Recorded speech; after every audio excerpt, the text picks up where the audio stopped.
নমস্কার, পিঙ্কি ভিলেজ কিচেনে আপনাদের সবাইকে স্বাগত জানাই। বড়দের প্রণাম জানাই, ছোটদের জন্য অসংখ্য ভালোবাসা জানাই। বন্ধুরা, আশা করি আপনারা সকলেই ভালো আছেন। আজকে আপনাদেরকে শোল মাছ দিয়ে আমসি টকের রেসিপি শেয়ার করব। সেটা বানাবো আমাদা দিয়ে। আর আমাদা দিয়ে শোল মাছের টক বানালে বন্ধুরা দারুণ লাগে খেতে। আমাদা এমন একটা সেন্ট থাকে যেন মনে হবে যেন আমের টক খাচ্ছেন। তো আমসির টকে এভাবে আমাদা দিয়ে বানিয়ে দেখবেন, দুর্দান্ত লাগে খেতে। তো আপনারা প্রথম থেকে শেষ পর্যন্ত পুরো রেসিপিটা মন দিয়ে দেখতে থাকুন, আশা করছি আপনাদের ভালো লাগবে।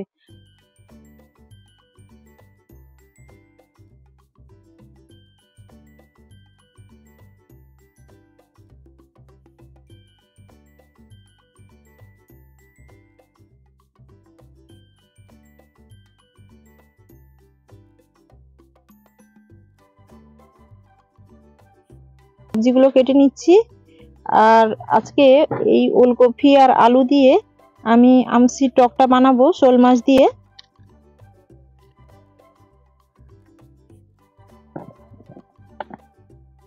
এখন আমি বাটনাটা বেটে নিচ্ছি। বন্ধুরা, আজকে আমি টকটা যে বানাবো আমসি টক শোল মাছ দিয়ে, তার জন্য আমি আমাদা বাটছি। আমাদা দিয়ে টকটা রান্না করলে টকটা ভীষণ খেতে ভালো লাগে।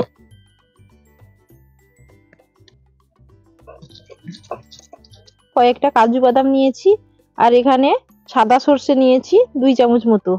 এগুলোকে এখন আমি বেটে নেব।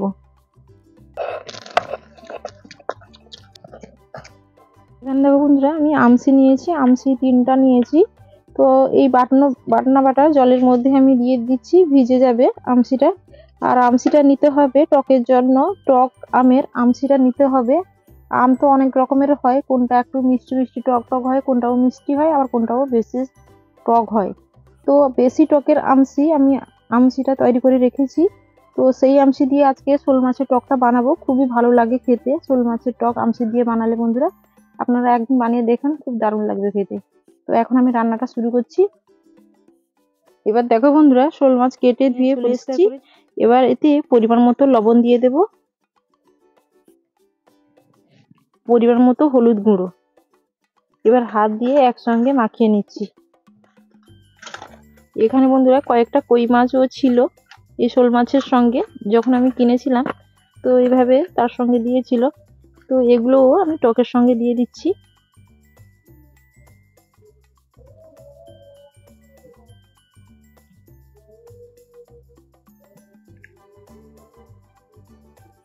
কড়া গরম হয়ে গেছে, এবার কড়ার মধ্যে দিয়ে দিচ্ছি সর্ষের তেল।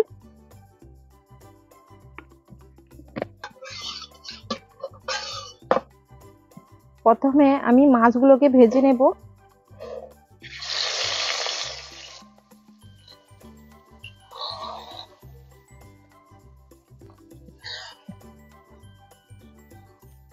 এবার এক পিঠ ভাজা হয়ে গেছে, আমি এক পিঠ উল্টে দিচ্ছি।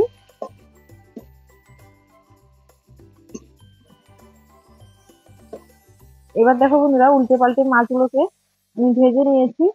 আর টকের জন্য মাছ একটু হালকা করে ভেজে নিতে হয়, দেখতেই পাচ্ছ আমি এভাবে ভেজে নিয়েছি।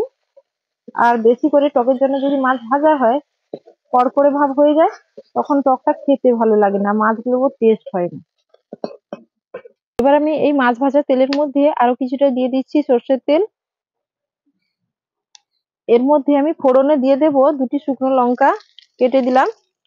আর এখানে নিয়েছি, দেখতে পাচ্ছ, অল্প অল্প করে জিরে নিয়েছি, মৌরি নিয়েছি, কালো সর্ষে, সাদা সর্ষে, 5 ফোড়ন একসঙ্গে আমি এখন দিয়ে দিলাম, আর কয়েকটা কাঁচা লঙ্কা। এবার আমি এতে দিয়ে দেব কেটে রাখা সবজিগুলো।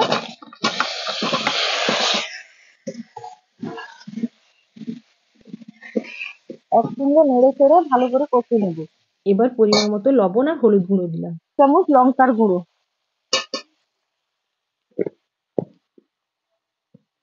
এবার একসঙ্গে নেড়ে চেড়ে আমি ভালোভাবে কষিয়ে নেব।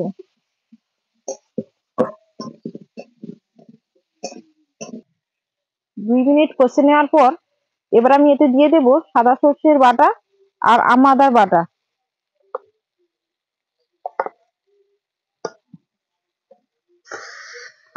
বন্ধুরা, সাদা সর্ষের বাটার মধ্যে কাজু বাটা, সাদা সর্ষের বাটা একসঙ্গে বাটা আছে।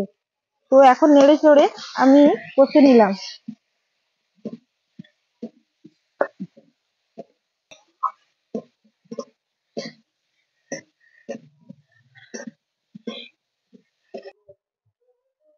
এবার আমি আমসিগুলো জলে যে ভিজিয়ে রেখে দিয়েছিলাম, ভিজে গেছে, হাত দিয়ে এভাবে ভালো করে চটকে নিচ্ছি।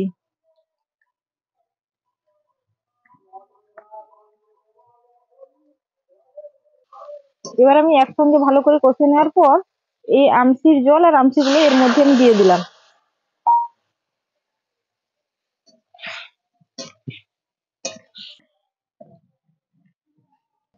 এবার আমি এর মধ্যে পরিমাণ মতো জল দিয়ে দিচ্ছি।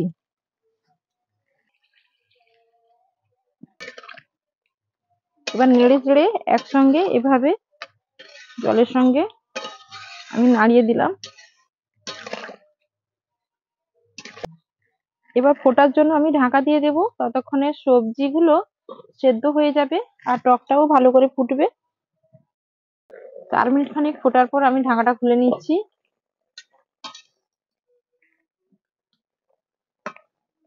এখন সবজিগুলো অর্ধেকটা প্রায় সেদ্ধ হয়ে এসছে। এবার আমি এতে মাছগুলো তুলে দেব।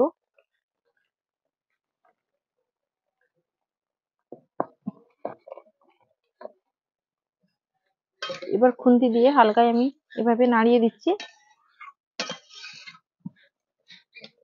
এবার আবার ফুটিয়ে নেব 4 মিনিট খানিক। এবার আমি ঢাকাটা খুলে নিচ্ছি। দেখো বন্ধুরা, টকটা কতটা লোভনীয় স্বাদের দেখতে হয়েছে। আর আমসিগুলোকে এভাবে খুন্তি দিয়ে একটু চেপে চেপে দেবো। আমসির গা থেকে এভাবে দেখো মাটা বেরিয়ে আসছে। আর টকটার জুসটা, গ্রেভিটা খেতে খুবই ভালো লাগবে। আর গ্রেভিটা এইভাবে থাকবে, রেখে দেবো। টকের গ্রেভি খেতে এমনিতেই খুবই ভালো লাগে। এখন টকটা হয়ে গেছে, উনুন থেকে কড়াইটা নামিয়ে নিচ্ছি।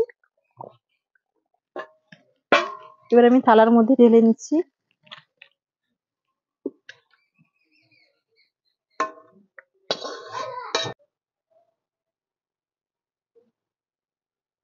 বন্ধুরা, আজকে এই শোল মাছ দিয়ে আমসি টকের রেসিপি তোমাদের কাছে কেমন লেগেছে কমেন্টে কিন্তু অবশ্যই জানাবেন। আর ভালো লাগলে একটা লাইক করবেন, আর অবশ্যই আমার চ্যানেলটাকে সাবস্ক্রাইব করে আমার পাশে থাকবেন। ভালো থাকুন, সুস্থ থাকবেন। আগামী পর্বে আবার ফিরে আসবো এরকম অন্য নতুন রেসিপির সাথে।